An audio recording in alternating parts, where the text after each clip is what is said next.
Well, good morning everyone, thanks for coming. Apologies for it to be a Wednesday meeting rather than a Tuesday meeting, but we've got a very special meeting this morning because we are halfway through our Have a Crack campaign and we want to give you an update on that. And also we've got both our chairman, Andrew Forrest, and our deputy chairman, Herb Elliot, who are going to talk to us this morning and give us their views on innovation and generation of ideas and how we can give that an extra burst for the final 2 weeks. Have a Crack, as you know, was a major initiative, pretty major initiative for us to tap into the collective wisdom and genius of every single person in the organisation. Our culture is very strong that we don't believe that anybody in senior management or anybody with university degrees or a particular background have a franchise over all the great ideas in the organisation. We know that it is those people closest to the action that have the best ideas of what's going on and how that can be improved.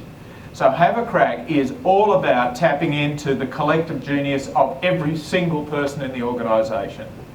So it doesn't matter where you are, where you work, whether you're a direct Fortescue employee or one of our contracting partners' employees, there's an opportunity here for you to make a difference in the organisation. Now you say, well, that's what we do every day. It's just part of our job to be innovative. It's one of our core values, and that's true. But we wanted to shine a spotlight on it right now because we're entering the period of our maximum cash expenditure as we expand the business to 155 million tonnes per annum. So we need all of your ideas in a really rapid time frame so that we can implement them and get that impact on our cash flow before the maximum cash draw early in the new year. So that's why we're doing it right now. That's why we're shining a spotlight on it. But of course it is part of that normal process where we want everybody to come into work every single day and think about how you can improve the business and how you can do your job better. So Have a Crack. Where are we? Next slide. We've had over 1,000 ideas already, and if you think about it, we're 2 weeks in, and of course it's going to ramp. So imagine how many ideas we're going to have after 4 weeks, and that's before we focus a new amount of attention on it today. So we're well and truly hitting full stream, but we've only just begun. We're only at the 2 week mark and we've got a long way to go. Of those ideas, we've been running leagues tables to see who's generating the most ideas by site and the number per person, and you can see the league table up there of who's winning that race. Now of course it wouldn't be Fortescue if we didn't say there's a little bit of friendly internal competition here, not to hold anybody back and beat them that way, but to bring out the maximum number of ideas that you can to bring your part of the business forward. So here's the encouragement to say, get those ideas in, have those brains racking away, not only during work time, but every single moment of the day. You can be thinking about how can I get some new ideas and some better ideas up there to improve this fantastic company of ours. We've already got, out of the 1,000, we've got 150 ideas that are already in the running for the major prize. That's absolutely fantastic, people. So make sure that you get those ideas and keep rolling in. But before I say any more about it, I'd like to call on Andrew to come up and say a few words and to give us his insights. Now, as we all know, Andrew, as our founder, grew this company on a few major value struts.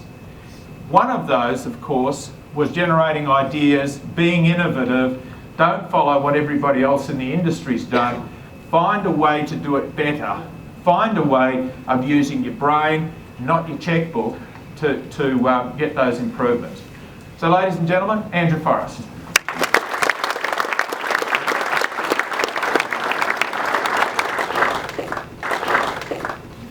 team. I'm going to invite up one of my fellow founders up here. Is Herb Elliot around?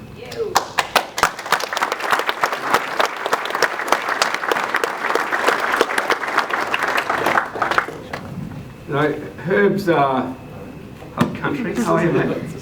Herb's better known for being my chairman and previously even better known for being one of Australia's great sportsmen, probably greatest ever Olympian. But I loved him because he also ran very large companies extremely well. But in our early days, when we were facing a $5 billion capital cost for just the plant of Cloudbreak, and the engineering group had said, Andrew, we think we can operate it. And I knew that it was about $3.5 billion over what it would take to send the company broke. I wasn't interested if they could operate it or not, because it would never exist, and nothing we take a little for granted would, of course, ever exist. However, we threw it out to all of you. We said we have to totally change the whole paradigm of how we're thinking. We have to ask each of us what we would do if we owned the company, because the guys at the top level were setting us up to fail. And that's not because they didn't have passion, wisdom, industry experience, etc. It's just that they couldn't get to the wisdom, the energy, and the knowledge which people have when they do it day to day. And what prevents organisations from doing that is actually a lack of humility within the leadership group to say, actually, there's an enormous amount we don't know and only a little bit that we do, and we're going to seek wisdom from all of you. And our capital cost target was 1.5 billion. We delivered it into a feasibility study for about 1.78 billion. And when Peter Mers, who was head of the engineering firm, Worley Parsons, responsible for the project, was asked by his very sceptical board of directors, what happened here? Did you reprice the steel? Did you just mandatory cut out a couple of million man hours? What happened? He said, no, it was done through scope changes to deliver the same product at the same time, but probably in a much, much more effective way, much more safely, and if anything, as a betting man, I'd say a lot more quicker and efficiently, because we simply asked the people what to do. We as stakeholders also want to acknowledge there's something really special when you put forward an idea that might seem stupid, that could cop some criticism or might meet resistance, and you push through that character hurdle, which is yours, and you take that risk. You step out, you take that risk, you put forward an idea, as brave or as stupid as it might seem. And we want to acknowledge that, guys. We want to say, this is fantastic. We've hit 1,000, so we're going to hit a reset button now. If you're happy with this, sir? Absolutely. We're going to hit a reset button. I've checked it with the great authority here, Eamon, and his great authority, Steve. So I do check. But what they have all said to me, and we discussed this over the weekend, is we need to acknowledge what a superb effort this has been. And there's been some really cracking ideas which are going to come out of that, where we've let them say, oh my God, how do we keep this idea within Fortescue? Because it's going to change the industry. Could we just give ourselves a few years start, change us first, let the others come later? Let's get a serious lead for our employees, for our futures together. I mean, they're that good. Some are really small, many are really small, but they go to the heart of our culture. And when implemented, they'll be able to remind us each and every day that we're a little company in a very large body, but with a passion for each other and a passion for our future and a real sense of ownership. Because you wouldn't do some of these ideas in a normal company. You just wouldn't do it. But they're perfect for Fortescue because of who we are. Just an extended large family company. So we're going to say, right, the first 1,000 ideas are going to be judged independently. All prizes which we've previously announced are going to be for them. Everything from 1,000 onwards and up, we're going to repeat those prizes. We're going to run it again because we think that just because the quality of your ideas and the number of your ideas has been so fast, we're going to continue with the reward process and double what's available. So I do want to say thank you and congratulations to you, beautiful contributors. You idea makers, thank you very much. Give yourselves a hand.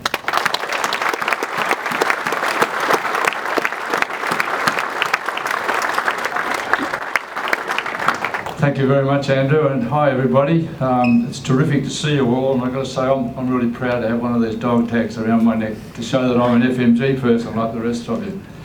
When I was pretty early in my athletic days, I was down at our training camp at Fortescue, which is just outside Melbourne, lots of sandhills and stuff where we used to do our training.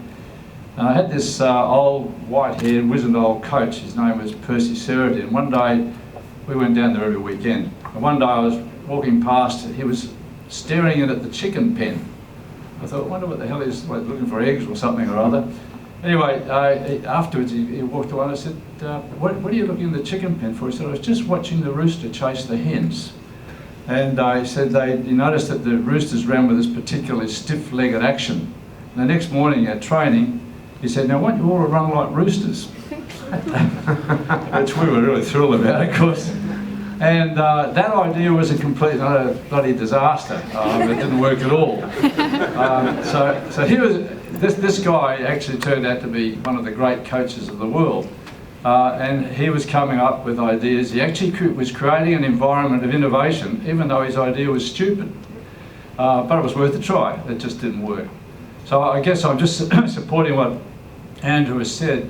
Bad ideas or silly ideas or ideas that don't work, they're not bad, they're not silly, and some of them don't work, but they all create an environment of innovation. So don't be scared. Don't be scared about coming up with the ideas. Every single person who works in their job, knows the frustrations, knows where the blocking points are, far better than anybody else. And this is an opportunity that you've got now with this project to talk about those sorts of things and have a go. So we had a crack, being roosters, and that didn't work. But it does create an environment of innovation, which is what this company depends upon. So guys, you've done a fantastic job up to now. Good luck with your ideas coming out for the second week or 2 weeks of the project. Next 2 weeks. Yeah, good luck to you all. My brain gets tired thinking up new ideas, but you know, don't exhaust yourselves, but come up, keep going with the ideas for us, and well done up till now, and best of luck. Thank you.